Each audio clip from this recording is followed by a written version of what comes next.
Macam mana kita nak biayai? Kalaulah kami yakin, contohnya, kami yakin kita boleh biayai 24.7 juta. Barisan Nasional tak yakin. Dia kena sebut kenapa dia tak yakin.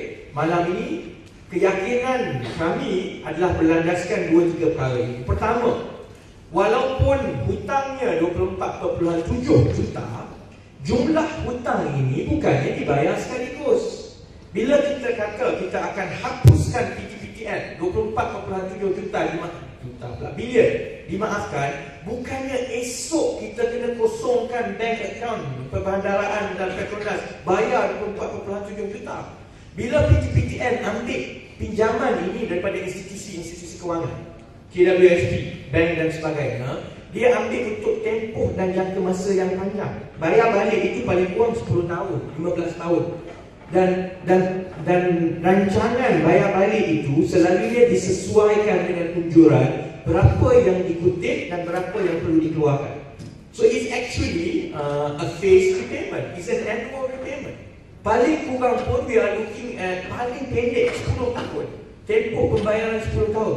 Kerajaan Malaysia ambil hutang Bank Dunia tahun 1999 yang Mahathir nafikan itu, baru habis bayar tahun lepas 2011, 12 years.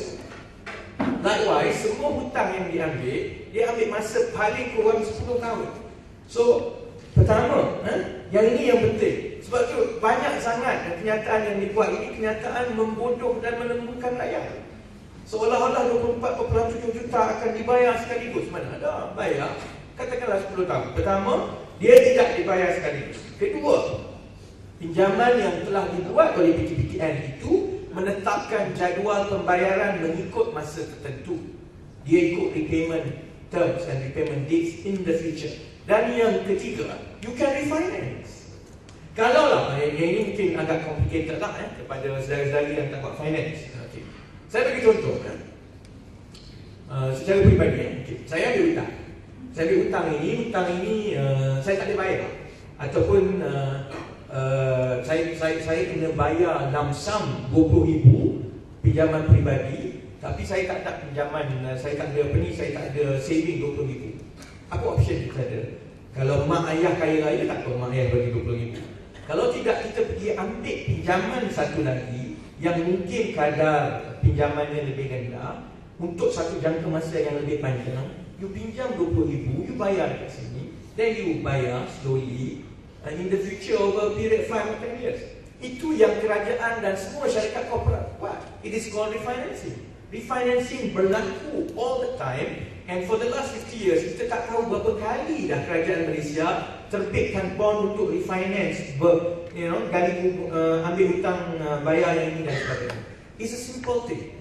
Kalau kita tak mahu ambil ataupun kacau peruntukan sedia ada daripada belanjawan tiap-tiap tahun, kita boleh terbitkan bond 2.4 juta. Bond dibayar macam mana? Ada dua cara bond dibayar. Sama ada dibayar tiap-tiap tahun. Kalau 24.7 bilion dalam masa 10 tahun, mungkin dibayar 2 bilion. Ataupun selalunya juga bond dibayar what they call bullet repayment. You bayar service charge dia mungkin 20 juta, 30 juta, 10 tahun lagi lepas kita dah kumpul duit, bayar 24.7 bilion. So, dari segi mekanisme dan juga pilihan kewangan yang kerajaan ada, plenty. Tanya CIMB, dia tahu macam mana nak buat. Dia dah buat lama untuk kerajaan Malaysia. So, there is no problem whatsoever untuk refinance balik 24.7 kerana kita tak bayar sekaligus. We bayar over period. So, persoalan macam mana nak biayai, boleh atau tidak 24.7 bilion, bankrupt atau tidak Petronas, itu soalan mana?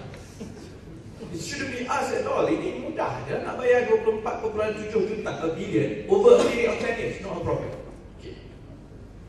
Tapi kita, itu worst case scenario, itu kalau kita dah naif sangat dah tak ada jalan, dah tak boleh sentuh langsung dah pendapatan kerajaan sedia ada ni, kita boleh hutang sekali lagi, maksudnya ambil hutang, bayar hutang ni. Itu last resort. Tapi kita kena tengok juga pendapatan sedia ada yang kerajaan dapat, terutamanya daripada Petronas.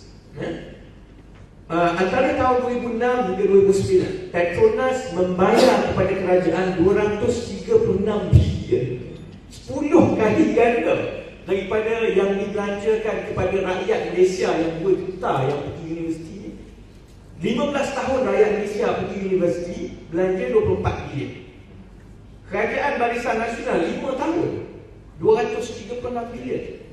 Dan daripada sejak perubahan 1974 until 2009, angka ni sampai 2009 431 bilion wang Petronas telah diambil oleh kerajaan Malaysia.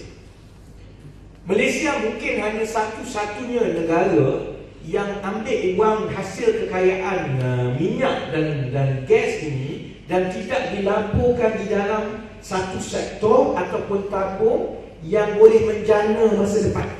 Ambil bayar gaji, ambil ikut suka, pergi melancong. Negara lain tak macam tu. Dia ambil, dia letak satu tabung dan tabung tu tak boleh kacau. Tabung tu hanya boleh dibelanjakan untuk sektor-sektor yang dikira boleh menjana masa depan. Contohnya pendidikan, contohnya research. Okey, Malaysia tak pernah buat. Sebab itu kita cadangkan supaya enough is enough. At the rate things are going, kalau beginilah wang Petronas dirompak, lepas ni tak ada Petronas. So instead, what is happening? BN kata kalau kita bayar PTPTN tak ada Petronas. Sebenarnya, if we don't pay PTPTN and allow them, biarkan wang Petronas dibelanja dengan cara sekarang, yang itu yang akan meranakkan Petronas.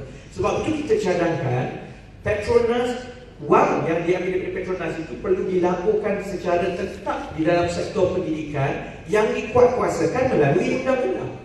By an act of law, you say that a certain percentage of petroleum money must be reinvested into education. Salah satunya ialah pembiayaan pendidikan tinggi.